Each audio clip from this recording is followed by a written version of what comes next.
হযরত আবু হুরায়রাহ রাদিয়াল্লাহু তাআলা আনহু হতে বর্ণিত। তিনি বলেন, রাসূলুল্লাহ সাল্লাল্লাহু আলাইহি ওয়াসাল্লাম নামাজ আদায় করার সময় দাঁড়িয়ে তাকবীরে তাহরিমা বলতেন। আবার রুকুতে যাবার সময় তাকবীর বলতেন। রুকু হতে তাঁর পিঠ উঠাবার সময় সামিআল্লাহু লিমান হামিদাহ এবং দাঁড়ানো অবস্থায় রব্বানা লাকাল হামদ বলতেন।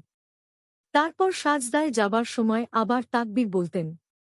সিজদা হতে মাথা উঠাবার সময় তাকবীর বলতেন।